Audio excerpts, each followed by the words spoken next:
अब जल्दी से टिफिन निकालो। वाह, आज मेरी मम्मी ने मुझे लंच में चिली दिया है। मेरी मम्मी ने तो आज मुझे मिक्स सॉस पास्ता दिया, साथ में चटपटी स्वीट कॉर्न चाट भी। मेरी मम्मी बहुत टेस्टी खाना बनाती है। मम्मी ने तो आज आलू मटर की सब्जी दी है। सभी बच्चे बातें करते हुए अपना अपना लंच खाते हैं, तो वहीं एक दूसरे का भी लंच टेस्ट करते हैं। रात तेरी मम्मी ने तो बहुत टेस्टी चिली पनीर बनाया, मजा आ गया। मुझे भी अपना लंच टेस्ट करवाना, मुझे भी खाना है। आज और प्रीति जब पवन और रूही के लाए हुए रोटी सब्जी को खाते हैं तो रूही, तेरी मम्मी को खाना बनाना नहीं आता क्या? कितना फीका फीका खाना बनाया, कोई टेस्ट नहीं इसमें। हमारा खाना देख कितना चटपटा है। जब हमने तुम्हारा लंच खाया था तो सब फीका ही था। अब से हम तुम्हारे साथ लंच नहीं करेंगे। इतना कहकर राज प्रीति अपना लंच लेकर वहाँ से चले जाते हैं। वहीं दूसरी तरफ सब्जी तो बन गई, अब जल्दी से रोटियां डाल देती हूँ। भाभी खाना बन गया क्या? भूख लग रही है। हाँ, बस तुम जाकर इन्हें और माँ जी और अपने भैया को भी कह दो। ठीक है भाभी, लेकिन ये पैसे कहाँ रखूं? आज 300 रुपए की कमाई हुई है। क्या सिर्फ 300 रुपए की? उनकी दवाइयाँ भी सारी खत्म होने को आई हैं। बच्चों की फीस भी जानी है। पता नहीं कब तक ये परेशानी हमारा पीछा करती रहेगी। मैं भी क्या ही कर सकती हूँ। मेरी इतनी भी उम्र नहीं हुई है कि मैं किसी कॉल सेंटर में काम कर लूँ। सांची अब सबको खाने पर बुला ले आती है। अनीता सभी को खाना परोसने लगती है। तभी पवन और रूही भी स्कूल से आ जाते हैं। अरे आ गए तुम लोग स्कूल से? चलो जल्दी से मुंह हाथ धोकर आ जाओ। तुम्हारी प्लेट भी लगा देती। फीका खाना बनाया होगा। माँ, आप हमारे लिए चटपटा खाना कब बनाओगी? बस रोज वही दाल सब्जी बनाकर रख देती हो। क्लास के सभी बच्चे कितना टेस्टी टेस्टी खाना लेकर आते हैं, कभी चिली कभी पनीर रोल तो कभी बर्गर, लेकिन आप हमारे लिए ऐसा कुछ भी नहीं बनाती। तुम्हें पता है कि पापा की वजह से मुझे थोड़ा फीका खाना बनाना पड़ता है, और तुम हर रोज अपने दोस्तों का खाना देखकर घर में आकर मुझसे बहस करते हो। पता भी है पनीर का दाम क्या चल रहा है मार्केट में। चीजों के दाम ही बताती रहो, कभी हमारे लिए कुछ अच्छा मत बना देना। दोनों बच्चे अपने स्कूल बैग फेंक कर बाहर चले जाते हैं। बहू, बच्चों की बात पर ज्यादा ध्यान मत दे। भूख लगेगी तो आकर खा लेंगे। लेकिन माँ, कब तक ऐसा ही चलता रहेगा? बच्चे आए दिन कुछ न कुछ खाने की फरमाइश करते हैं, लेकिन सिर्फ मेजा से इन बच्चों को कुछ मिल नहीं पाता। सारे पैसे तो बस मेरी दवाई में ही जा रहे हैं। कभी कभी तो लगता है कि बोझ बनने से अच्छा मैं मर क्यों नहीं गया। 5 साल पहले फैक्ट्री में काम करते शैलेश के पैर पर एक बड़ी सी मशीन गिर जाती है। इस हादसे में शैलेश का एक पैर काटना पड़ता है। शैलेश के अपाहिजपन की वजह से उसे काम नहीं मिलता, जिसके चलते उसके छोटे भाई मोहित की बीच में ही अपनी कुकिंग कोर्स छोड़कर रेस्टोरेंट में खाना बनाने का काम करना पड़ता है। आप शेफ को बुलाइए, ये कैसा खाना बनाया है? ऐसा लग रहा है बस सब्जी में हल्दी और नमक डालकर दे दिया हो। मैं यहाँ कुछ टेस्टी चटपटा सा खाने के लिए आया था। इस खाने के तुम्हें 1 रुपए भी नहीं देने वाला। सॉरी सर, मैं अभी जाकर शेफ से बात करता हूँ। मैंने उससे मैं किचन में आता है। आखिरकार तुम किस तरह के शेफ हो? हाँ, आए दिन कस्टमर खाने में कमी निकालते हैं। इस तरह तो मेरा ये रेस्टोरेंट भी बंद हो जाएगा। एक तो पहले से ही काम ठीक से नहीं चल रहा है और ऊपर से तुम हो। सर, मैं उन्हें बेस्ट खाना बनाकर देने का ट्राई करता हूँ, पता नहीं हमेशा कैसे गड़बड़ हो जाती है। रेस्ट काफी डाउन चल रहा है। मुझे नहीं लगता मैं इस मंथ तुम्हारी सैलरी दे पाऊंगा। अच्छा सा शेफ ढूंढने के लिए जाता हूँ तो मुंह खोलकर पैसा मांगते हैं। अक्सर खाने में कमी निकलने की वजह से मैनेजर मोहित पर काफी ज्यादा गुस्सा करता है और इसी के चलते कई बार उसकी सैलरी भी रोक दी जाती थी। तो वहीं इन सबों से दूर एक बड़े से होटल में तो मिस श्रद्धा, इस कुकिंग कंपटीशन को जीतकर कैसा लग रहा है? मुझे तो यकीन ही नहीं हो रहा, मैं बहुत खुश हूँ। श्रद्धा सबसे पहले इस खुशखबरी को बताने के लिए अपने मंगेतर अजय को कॉल करती है, लेकिन अजय कॉल रिसीव नहीं करता। कहाँ है अजय? कॉल रिसीव क्यों नहीं कर रहे? कहीं अपने गेस्ट हाउस में तो नहीं? जब भी वहाँ जाता है तो फोन साइलेंट करके रख देता है। एक काम करती हूँ, वहीं जाकर इसे सरप्राइज देती हूँ। थोड़ी देर बाद श्रद्धा गेस्ट हाउस जाती है और अब जैसे ही अंदर जाती है तो देखती है कि उसका मंगेतर अजय वहाँ किसी और लड़की के साथ रोमांस कर रहा है। ये देख श्रद्धा के पैरों तले जमीन खिसक जाती है। अरे तुम यहाँ क्या कर रही हो? ये सब क्या है अजय? 4 महीनों में हमारी शादी है और तुम ये सब कर रहे हो? कब से चल रहा है ये सब? शादी से पहले तुम्हारी ये गिरी हुई हरकत मेरी आंखों के सामने आ गई। आइंदा मुझे अपनी शक्ल मत दिखाना। हम दोनों के डैड चाहते हैं कि हमारी शादी हो और ये जो भी हुआ इट वॉज अ मिस्टेक। कितना ओवर रिएक्ट क्यों कर रही हो? तुम्हारे लिए ये छोटी बात हो सकती है, लेकिन मेरे लिए देख लो श्रद्धा, अगर तुमने मुझसे शादी नहीं की तो तुम्हारी सारी जिंदगी बर्बाद हो जाएगी। वैसे भी तुम्हारे डैड ने अपने बिजनेस लॉस के चलते मेरे डैड से पैसे ले रखे हैं। इस तरह हमने पैसे दिए उसी तरह से ले भी सकते हैं। तुम्हें जो करना है करो, लेकिन बास्टर्ड के साथ अपनी लाइफ नहीं खराब कर सकती। श्रद्धा अजय के मुंह पर इंगमेंट की रिंग फेंक कर वहां से चली जाती है। श्रद्धा के पिता ने सारे अपने बिजनेस में लगा दिए थे और इस बार भी उनका बिजनेस ठीक नहीं चल पाता। तो वहीं अजय अपने से बात कर श्रद्धा के पिता को बिजनेस के लिए दिए हुए सारे पैसे लेने के लिए कहता है। इसके चलते अब श्रद्धा के पिता को अपना घर गिरवी रखकर सारे पैसे लौटाने पड़ते। इन सबसे श्रद्धा काफी परेशान हो चुकी थी, जिसके चलते श्रद्धा करते हुए उसी रेस्टोरेंट में जाती है जब मोहित काम करता था और बाहर एक टेबल पर बैठ जाती है। इतने कम वक्त में कितना सब कुछ हो गया ना, समझ ही नहीं आ रहा है क्या करूं। ओ गॉड, अब आप ही कुछ करो। श्रद्धा काफी परेशान होती है, जिसके चलते वो अपने साइड में रखे बैग पर ध्यान नहीं देती। ये देख एक चोर उस बैग को चुराने की फिराक था कि तब भी रेस्टोरेंट के अंदर से मोहित निकलता है। मोहित को देख वो चोर वहां से चला जाता है और जब मोहित श्रद्धा को उसके बैग के बारे में बताने आता है तो मोहित हो ना? श्रद्धा तुम, ओह माय गॉड, कितने दिनों बाद, सालों बाद मिल रही है। कैसी हो तुम? तुम कैसे हो? ये रेस्टोरेंट तुम्हारा है? नहीं, मैं तो बस यहाँ खाना बना। मैंने कुछ दिनों पहले ही तुम्हारी फोटो देखी थी न्यूज़पेपर में। अब तो तुम भी काफी फेमस शेफ बन गई हो। हाँ कैसे हो, पर इतनी भी फेमस नहीं हूँ। इतने समय के बाद मिले दोनों दोस्त एक दूसरे से काफी बातें करते हैं। मोहित से मिलने के बाद अब श्रद्धा थोड़ा खुश रहने लगी थी और अब वो मोहित से मिलने रेस्टोरेंट जाती है। अरे कितना बस खाना है, यहाँ आकर सारे पैसे बर्बाद हो गए। उस कस्टमर की बात श्रद्धा भी सुन लेती है और अब जैसे ही मोहित आता है तो श्रद्धा उसके साथ बाहर चलती है। इसी तरह कुछ समय गुजर जाता है। घर गिरवी होने की वजह से आए दिन बैंक घर पर आना जाना लगा ही रहता था, जिससे श्रद्धा के पिता की तबीयत काफी खराब हो जाती है। कुछ ही समय में उनकी हार्ट अटैक से मौत हो जाती है। श्रद्धा, संभालो अपने आप को, इस तरह कब तक रोती रहोगी? तबीयत खराब हो जाएगी। बेचारी श्रद्धा, क्या हाल हो गया है तुम्हारा?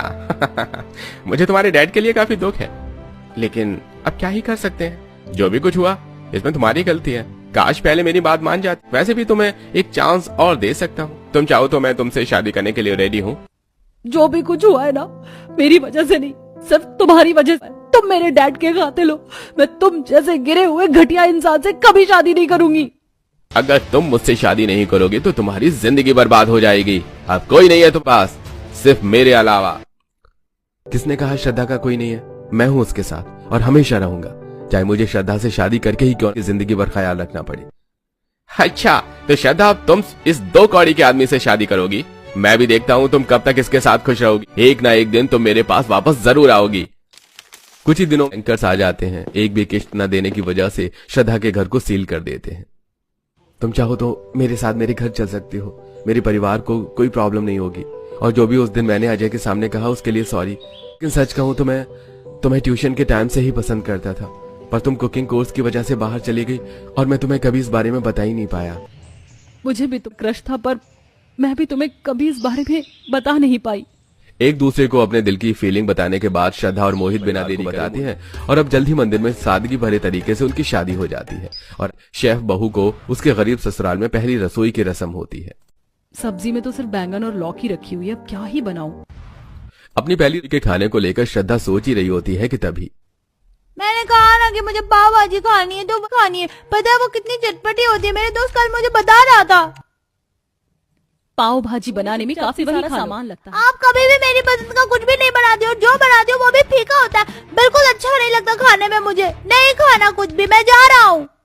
पवन की खाने को लेकर बात सुन श्रद्धा, अब जली दिमाग की बत्ती। अब तो मैं कुछ ऐसा चटपटा बनाऊंगी ना कि सब उंगलियां चाटते रह जाएंगे। घिया छीलकर उसमें बेसन, नमक और बेसिक सारे मसाले डालकर घिया के कबाब बनाकर उन्हें तेल में तलती है। तो वहीं बाकी खाने में श्रद्धा जीरे वाले चावल, नमक मिर्च के पराठे, घिया के कबाब और कोफ्ते का सालन और आटे का हलवा बनाकर जोड़कर सभी को खाने के लिए बुलाती है।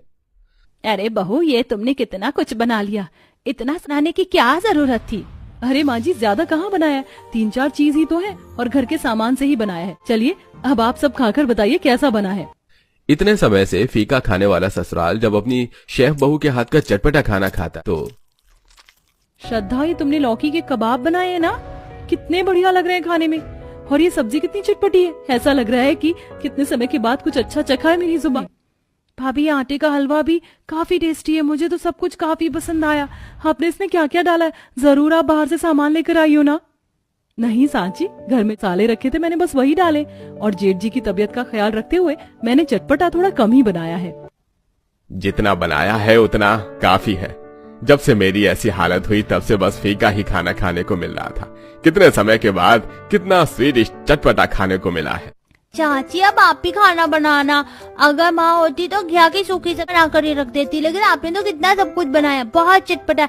ये आप बहुत अच्छा खाना बनाती हो। बच्चों, बनाएगी भी नहीं, तुम्हारी चाची शेफ जो है। अब मेरी बहू मेरे बेटे की तरह थोड़ी ना है जो शेफ होकर भी कुछ ढंग का ना बना सके। ममता की बात पर सभी हंस पड़ते हैं। तो वहीं इतने समय के बाद इतना पटा और स्वादिष्ट खाना खाकर पूरा परिवार काफी खुश होता है। और इस तरह अब 2-3 दिन गुजर जाते हैं। सुबह 11 बज रहे होते हैं, दोनों रानी जेठानी घर के कामों में लगी होती हैं कि तभी स्कूल का प्यून आकर पवन और रूही को घर छोड़कर जाता है, जिसे देखकर सब ठीक तो है ना? अरे आप अपने दोनों बच्चों को कुछ ठीक से खिलाकर नहीं भेजती क्या? आपका बेटा तो प्रेयर में ही बेहोश हो गया था और बेटी क्लास में उल्टी करने लगी थी। जरा कुछ ठीक से खिलाकर भेजिए, आपके दोनों बच्चे काफी कमजोर हैं। इतना कहकर उन चला जाता है। आप जो हमें नाश्ता देती हो ना, वो बिल्कुल भी अच्छा नहीं होता। हमारे पास पैसे भी नहीं होते कि हम बाहर से कुछ लेकर खा सके।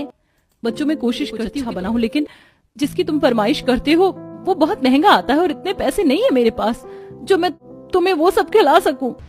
अनीता की बात सुनकर श्रद्धा को एक आइडिया आता है। वो अगले दिन बेसन में घर में रखी सब्जियां और मसाले डालकर उसका बैटर बना लेती है और उसमें ब्रेड डुबोकर अच्छे से फ्राई करके दोनों बच्चों को नाश्ते में देती है।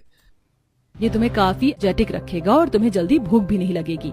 और जब दोनों बच्चे स्कूल से घर आते हैं तो आपने जो नाश्ता दिया था ना, वो बहुत टेस्टी था। अब से आप ही हमें ऐसा नाश्ता बना कर देना। हमें तो लंच में भी ज्यादा भूख नहीं लगी और आज हमने बहुत खेला भी। मुझे नहीं पता था श्रद्धा की घर में चीजों से भी इतनी टेस्टी चटपटी चीज बनाई जा सकती है, वरना पहले तो मैं बच्चों को सिर्फ बिस्किट, नमकीन या कभी कभी पराठे दे दिया करती थी। भाभी, हम शेफ्स का तो काम ही यही होता है कि लौकी की सब्जी को भी इतना टेस्टी बनाए कि खाने वाला कंफ्यूज या पनीर। श्रद्धा की बात सुनकर अनीता हंसने लगती है और अब आए दिन श्रद्धा घर में रखी से ही अपने ससुराल वालों के लिए कभी चटपटा नाश्ता तो कभी रात के खाने में कुछ चटपटी चीज बनाती है। लेकिन इसी बीच अपने पिता मौत के सदमे से श्रद्धा ठीक से उबर नहीं पा रही थी। शाम को घर का थोड़ा बहुत सामान लेकर जब श्रद्धा और मोहित घर लौट रहे होते हैं तो रास्ते में शेफ कंपटीशन का एक बिल बोर्ड देखता है, जिसे देख श्रद्धा कुछ नहीं कहती और चुपचाप आगे बढ़ती है। ये देख मोहित घर आकर, जो भी कुछ हुआ तुम उससे बहुत डिस्टर्ब हो, लेकिन तुम्हें इससे बाहर निकलना तो होगा ही ना। तुम किसी अच्छे होटल में शेफ की नौकरी क्यों नहीं कर लेती? मैंने कोशिश की लेकिन सच कहूँ तो मुझे नहीं लगता कि मैं कहीं नौकरी कर सकती हूँ। मुझे हमेशा अपने पापा की याद आती है। अपने पापा को याद करते हुए श्रद्धा रोने लगती है और अब इसी तरह 1-2 दिन चल जाते हैं। देखा भाभी, अगर आप राई जगह इसमें मेथी का तड़का लगाओगी तो कितना अच्छा स्वाद आएगा। और बस ये वाला मसाला थोड़ा एक्स्ट्रा डाल देना तो सब्जी अपने आप चटपटी बन जाएगी। कितने हुए खाना बनाते बनाते, लेकिन आज तक ऐसा स्वाद नहीं आया मेरे हाथों से। सोच रही हूँ कि मैं भी कुकिंग कोर्स कर लूं। चटपटा खाना बनाने के बारे में सिखा रही होती है कि तभी उदास चेहरा लिए मोहित आता है। आ गए तुम? और तुम्हें क्या हुआ? इस तरह क्यों उतरा हुआ है? अगले महीने तक मैं जिस रेस्टोरेंट में काम करता हूँ वो बंद हो जाएगा। फिर मैं कहाँ नौकरी करूंगा? 4 पैसे जो घर में आ रहे थे लगता है वो भी नहीं आएंगे। पता नहीं कस्टमर को मेरे हाथ का खाना पसंद क्यों नहीं आता। खाने में इम्पोर्टेंट चीज तड़का होती है और तुम वही इतना बेकार लगाते हो। मैंने कई बार तुम्हारे रेस्टोरेंट का खाना खाया है, मुझे भी कुछ खास पसंद नहीं आया और मैंने तो खुद कस्टमर को तुम्हारे खाने की बुराई करते देखा था। इसलिए कहते हैं जो करो पूरा ही करो। आधा कोर्स करके तुम अच्छा खाना कैसे बना सकते हो? खाने में ना मिर्च होती है ना कुछ चटपटापन। अरे वो कस्टमर है, कोई मरीज थोड़े ना है जो फीका खाना खा लेंगे। अपनी जेठानी के साथ साथ श्रद्धा मोहित को भी ठीक तरीके से खाना बनाने के बारे में सिखाती है। चाची, आपने जो रोल बनाया बहुत टेस्टी लग रहा है। पता है, जब से आपने हमारा लंच बनाना शुरू किया तब से क्लास में हर कोई हमारे साथ लंच करता है। श्रद्धा, मुझ बच्चों वाला ही रोल दे दो ना, दाल पीने का मन नहीं कर रहा। जेठ जी, ये सादी दाल नहीं है, मैंने इसमें काफी तड़का लगाया है। पीकर देखिए, बहुत चटपटी है।